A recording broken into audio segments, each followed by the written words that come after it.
ذَلِكَ الْكِتَابُ لَا رَيْبَ فِيهِ هُدًى۔ السلام علیکم ورحمۃ اللہ وبرکاتہ۔ میں ہوں قاری مختار سر۔ جیسا کہ آپ سبھی جانتے ہیں کہ ہمارا جو ٹاپک چل رہا ہے آج کل وہ ہے تنوین اور نون ساکن۔ تو تنوین اور نون ساکن کے دو قاعدے ہم آلریڈی ڈسکس کر چکے ہیں۔ آج ہم ڈسکس کرنے والے ہیں تنوین اور نون ساکن کا تیسرا قاعدہ، جس کا نام ہے اقلاب۔ اب اقلاب بھی اس کو کہہ سکتے ہیں اور قلب بھی اس کو کہہ سکتے ہیں۔ آپ کو سمجھنا ہوگا کہ اقلاب کی میننگ کیا ہے، اس کی ورڈ میننگ کیا ہے۔ تو اس کی ورڈ میننگ ہے اقلاب کی بدلنا، پلٹنا، یعنی کہ چینج کرنا۔ تجوید کی اصطلاح میں ہم کس کو کہتے ہیں؟ تجوید کی اصطلاح میں کہتے ہیں کہ جب نون ساکن یا تنوین کے بعد حرف با آ جائے، با، الف اور با، جو با پڑھتے ہیں، با اگر آ جائے گا تنوین یا نون ساکن کے بعد، تو وہاں پر نون ساکن اور تنوین کی آواز کو میم سے بدل کر پڑھ دیا جاتا ہے، ٹھیک ہے؟ یعنی نون ساکن اور تنوین کی آواز کو میم کے ساتھ چینج کیا جاتا ہے، بدل دیا جاتا ہے۔ آئیے سب سے پہلے ہم نظر ڈالتے ہیں قاعدے پر۔ تنوین اور نون ساکن کا قاعدہ نمبر 3 ہے یہ اقلاب، جیسے یہاں پر لکھا ہوا ہے۔ اقلاب کے معنی کیا ہے؟ بدلنا، پلٹنا، یعنی چینج کرنا، ٹھیک ہے؟ کب؟ قاعدہ کیا ہے اس کا؟ تنوین یا نون ساکن کے بعد اگر با آ جائے، جیسے آپ نے پڑھا حروف حلقی 6 ہیں، تنوین یا نون ساکن کے بعد حروف حلقی آ جائیں گے تو اظہار ہوگا۔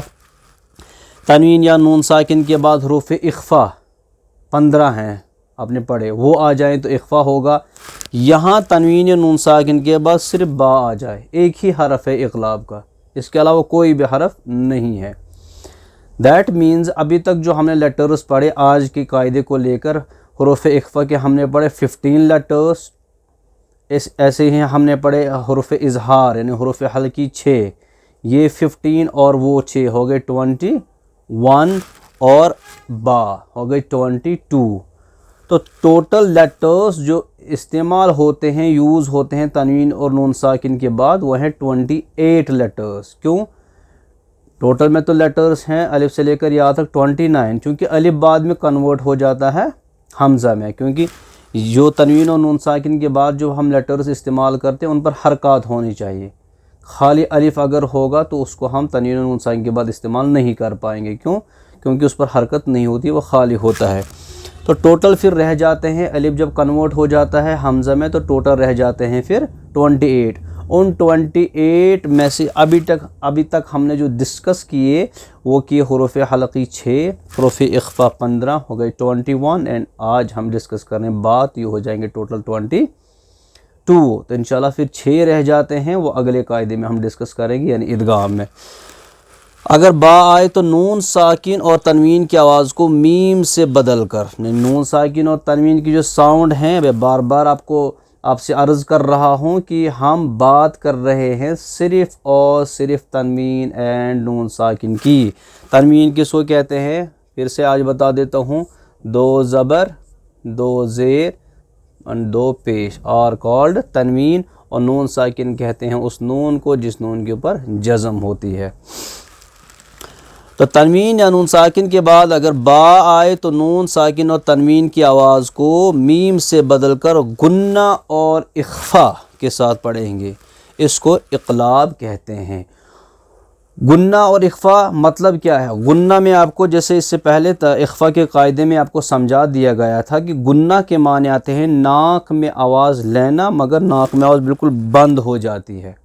میں پریکٹیکلی آپ کو دکھاتا ہوں، پھر سے ایک بار آپ میرے ساتھ پڑھ لیجیے۔ جیسے ہم پڑھتے ہیں ان، حرف غنہ 2 ہے، نون مشدد اور میم مشدد، جب نون کے اوپر تشدید ہوتی ہے یا میم کے اوپر تشدید ہوتی ہے۔ تو جیسے آپ پڑھتے ہیں ان یا ان، آپ دیکھ لیجئے پڑھ کے محسوس ہوگا آپ کو کہ آواز ناک میں جا رہی ہے بٹ بند ہوتی ہے۔ یہاں پر اس جو سخت ہڈی ہے ناک کا جو بانسا ہے، یہاں پہ آواز ایک دم ٹچ کر جاتی ہے، ایسے بالکل مل جاتی ہے، بالکل بند ہو جاتی ہے ایسے۔ اخفا میں کیا ہوتا تھا؟ اس میں بھی آواز چھپتی ہے ناک میں، بٹ اس میں ہوتا یہ ہے کہ ناک میں آواز گونجتی ہے، ایک جگہ لگ کے نہیں رہتی ہے۔ جیسے اردو میں آپ پنکھا بولتے ہیں، ٹھیک ہے۔ مثالیں میں نے دی تھی آپ اخفا میں، انت منذر، یا ایسے آپ سورہ بقرہ میں پڑھتے ہیں انذرتہم، ٹھیک ہے۔ سورہ ناس میں پڑھتے ہیں آپ من شر، ٹھیک ہے۔ اس میں اس کا بالکل الٹا بھی نہیں کہہ سکتے ہیں، ایک ہی جگہ سے نکلتی، لیکن اخفا میں آواز گونجتی ہے اور گنہ میں ناک میں آواز بالکل کمپلیٹلی بند ہو جاتی ہے۔ باقی ڈیوریشن کے حساب سے، ٹائم پیریڈ کے حساب سے، یعنی کھینچنے کے اعتبار سے کوئی بھی فرق نہیں ہے، باقی بالکل کھینچنا ایک الف کے برابر ہے، یعنی 2 سیکنڈ سے 3 سیکنڈ، نہ ہی 2 سیکنڈ سے کم اور نہ ہی 3 سیکنڈ سے زیادہ۔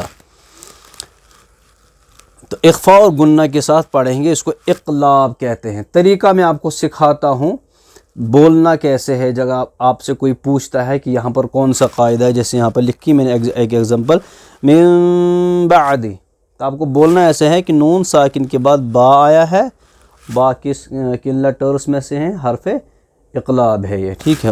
تو نون ساکن کے بعد با آیا ہے تو ہم نون کو میم سے بدل کر پڑھیں گے، اس کو اقلاب کہتے ہیں۔ سمپلی آپ کو بولنا ہے نون ساکن کے بعد با آیا ہے، یہاں پر اقلاب ہوگا۔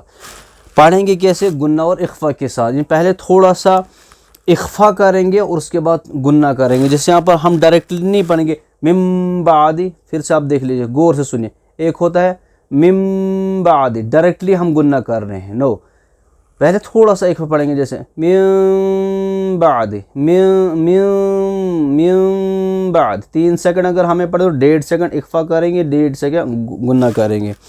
جیسے ہم سورہ ہمزہ میں پڑھتے ہیں لَيُنبَذَنَّ، دیکھیے ایک ہوا لَيُم، ڈائریکٹ میں نے لپس کو ملایا، لَيُنبَذَنَّ، نو، دوسرا بات لَيُنبَذَنَّ۔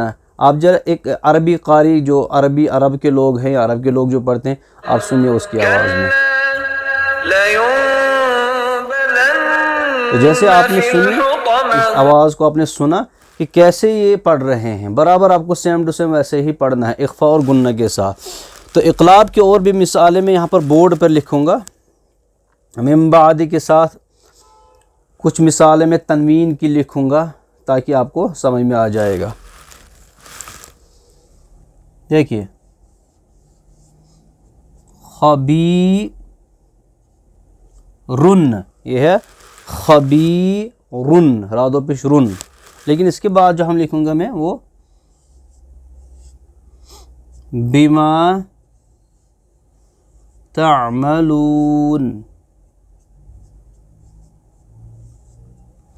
اب دیکھیں یہاں 2 پیش ہیں اور 2 پیش کے بعد با آیا ہے، بازر بھی، پہلے 2 پیش ہے یعنی تنوین ہے، اس کے بعد بازر بھی ہے۔ تو پڑھنے کا طریقہ کیا ہے؟ خبیر،